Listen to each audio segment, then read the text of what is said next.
What's up guys, Jared from Empire of Assets, and today we are talking about the second Metazoo set, Nightfall. If you missed out on the first edition set, Cryptid Nation, you definitely don't want to miss out on this set. So today I am covering all of the details that I've gotten through different podcasts, YouTube videos, and the Metazoo Discord, and that is what we are going to be talking about. First, remember, every subscriber takes the booster box health bar down by 1. When we get to 0, we are opening this bad boy up. We are at 375 subs as of the making of this video, which means we have 125 to go. Hit that subscribe button and take down the health bar by 1. Getting pretty close. Hopefully in a couple more weeks we can crack that bad boy open. But into today's video now, talking all about Nightfall. So what is Nightfall?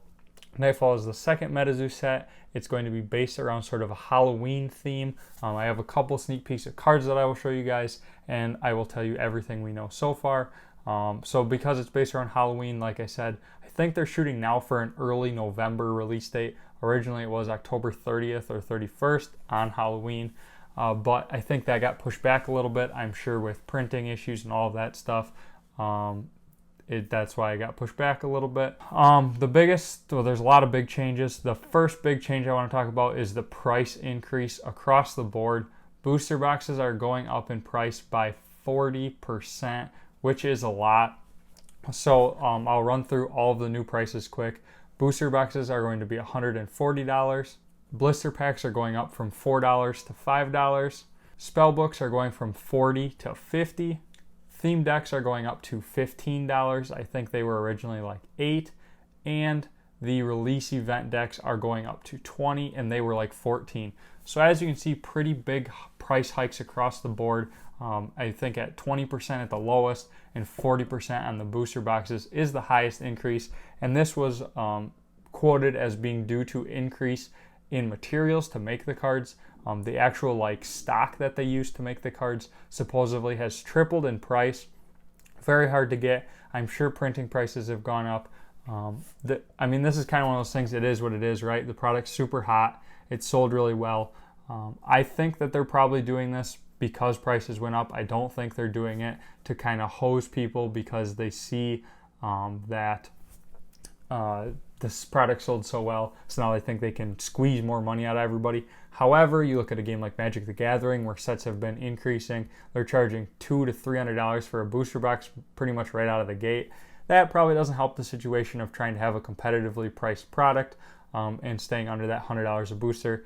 Again, it is what it is. Boosters were $100 for a really long time. Now with inflation being completely nuts, this is what you get. If you want to play the game, I guess you got to pay the price.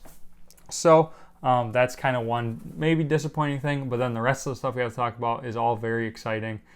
So first I want to mention the new holographic pattern. I will put it up on the screen right now, and as you can see, there is like little spider webs and ghosts in parts of the holographic pattern. Now these are not super common, so it's kind of been stated that maybe certain cards will have a little ghost or a little spider web, and it would be kind of similar to like a swirl in the Pokemon cards. It's something extra. Not every card has it, and it could definitely improve the value. I would say between 10 to 20% depending on how well they do. That's just a completely rough guess, but it seems like pretty reasonable to me that a card with that little extra holographic pattern could be worth a decent amount more. Another crazy thing that I want to talk about is the actual booster box themselves for Nightfall. I don't think we have a picture of what they'll look like yet, but it has been said that they are supposedly going to be glow in the dark, which is absolutely insane. If this happens when I get them, be sure we're going to have some in the dark videos with glowing booster boxes, because that sounds really sweet. Also, the Metazoo shrink wrap that you can see on here that says Metazoo all these little times is supposed to be custom for Nightfall, so I'm sure it will have the spider webs and ghost designs or some other fun little thing that makes it look new and different and kind of pops out, but then also improves security because people can't really manufacture their own shrink wrap, and it'll be easier to tell if it's been cut into and resealed and la-di-da-di-da, so that's definitely a cool thing. There is also new booster pack designs. You can see, I will put them all up on screen. Basically, there's 4 different ones, just like in Cryptid Nation. The kind of hallmark of the set, I think, is going to be the Wendigo. It is a sample card. It's definitely one of the most popular cards, I would say. People really like the Wendigo. It's cool, got a lot of history. There's lots of movies, I think, about the Wendigo, like if you're into scary horror movies. Personally, I'm not, but definitely think there's something about the Wendigo. It's a well-known cryptid that most people that don't know all these other ones that you've never heard of before, most people know of the Wendigo. So that is definitely pretty cool. And then you got the 3 other booster packs. So then besides the Wendigo, we also have this sort of flaming jack-o'-lantern, which looks pretty neat. I love the orange. Orange is my favorite color, and this one really pops. Really like that. Then we also have the Lufferlang, which is like a spider with a horse's head. Definitely kind of crazy. And then the last one is the Bell Witch, which is purple. Looks like this little spirit that's found inside of the bell. I actually don't know anything about these cryptids, but I have to say stuck with the sort of Halloween themed colors, and the black, the orange, the sort of pinkish purple, and the green goblin green. They all look really, really sharp. I'm a huge fan of the colors of these sets, and I cannot wait for the cards. I think they're going to look great. And speaking of cards, we do have sneak peeks of 2 different cards, so I'll put those up on screen for you guys. All this information came from the Discord. Definitely suggest you follow the Discord. You can kind of get the jump on some products releasing. You can get all this information ahead of time. It definitely is a great place, great community. So definitely check out the Discord if you haven't. But the 2 cards we have coming are the Dark Watchers, which is up on screen right now. It looks sort of like a general, maybe sort of creepy alienish card. And the other one, which is really spooky, is called Black-Eyed Children, similar to the Black-Eyed Peas, but when they were younger. No, I'm just kidding. But the Black-Eyed Children, this looks like some kids that were trick-or-treating, but then maybe their spirits or souls got taken over by, I don't know, the Mothman, and now they have black eyes and look completely terrifying. Definitely a creepy card. Again, sticking with the Halloween theme, I think both of these cards' artworks look great.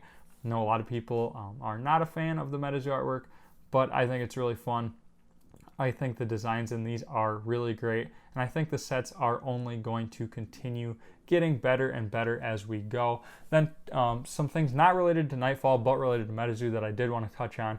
The first thing is Mike has sat down with Rudy from Alpha Investments and done some long format, hour-plus long videos, talking about his thoughts, answering questions, doing all that stuff. I definitely recommend you watch those videos if you're big in Metazoo. Personally, I know there's a couple different issues that people brought up. One of the things was the banning of people in the Discord, which I was there for. I was in the Discord reading the messages when it happens, and I definitely thought it was maybe a little bit not a great thing, I will say. People were kind of bringing up things that weren't really even issues. It was a lot about scalpers, and basically if you even mentioned the word scalping, you were instantly banned from the Discord and kind of made fun of. Definitely, I didn't think it was great, and that's kind of when the kibosh on the secondary market talk in the Discord completely stopped. So I always felt a little uneasy about that. That has been addressed. There was an announcement in the Discord either Friday night or today's Saturday that said they are now opening up a sort of constructive criticism document that you can go in, you can fill out. It's anonymous. You can submit your constructive criticism, and they're trying to kind of open up a more constructive criticism community where you're not going to just get shit on for bringing up flaws in the game, basically, which I think is absolutely great. That was one thing that I was uneasy about the game. Then the other thing is I did learn a little bit more about the background of Michael Waddell, who's the founder of the game, and some interesting things I found. He did work as a finance guy. I personally am a finance guy. Some finance people probably pretty scummy, I have to agree, but some of them are good people. Definitely a man of my own heart. So he was a finance guy. He worked at Goldman Sachs, which is great, I think, for the finance side of the game and knowing what's going to drive secondary market values, how to get that good balance between collectability and also playability, so that cards are cheap so that people can play, but some cards are expensive. They're doing a lot of great things. And then he also was doing some graduate level work at Columbia. So definitely good education. Sounds like a strong career. He left the job to start the game. The game doesn't have any debt. which is another thing he said in the video. He basically used the Kickstarter money, which was like $18,000, which is nothing, and then his own money to raise or to kind of come up with games.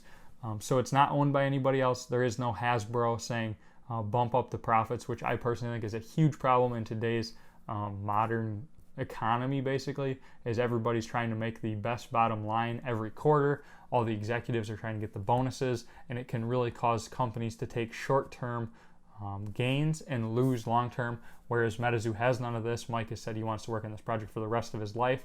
Really gave me a lot more confidence in the game. So that was kind of a cool thing to see.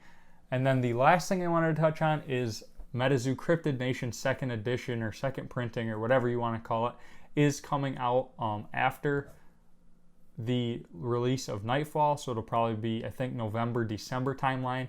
And the box toppers, which are very popular, they have the red ink card or the chance of getting the red ink card in them. They were all the alternate art auras in 1st edition. In 2nd edition, it has been announced that they are going to be Terra cards and alternate art Terra cards, which is really cool. It will definitely mean that all collectors, or some collectors, I guess, will take an interest in this product, and it will have at least some desirability because of the alternate art box toppers that are found in the product. So I wanted to leave you guys with that. That is kind of all for today's video. We talked about a lot, pretty information dense. So I appreciate it if you guys stuck through to the end. Definitely a lot of fun things coming in Metazoo. I think it has a bright future. I think it will continue to do really well. I don't think that the trading card space is an or space where it's either Pokemon or Metazoo. I think it's definitely an and space. I think the cryptids give it a unique edge where it can kind of relate to everybody, because if you have a local cryptid and it makes it into the game, then you have sort of an attachment, like a regional attachment to that cryptid and that card and the story behind it. I think it's going to do really well. I think it has done really well. I think it will continue to do really well. But that is just my thoughts. Otherwise, leave a comment if you guys have any questions about anything covered in today's video. I would love to answer them to the best of my ability. Otherwise, like I said, check out the Discord. Hit the subscribe button to do 1 damage to the booster box. Like the video if you enjoyed it, and I will catch you guys in the next one.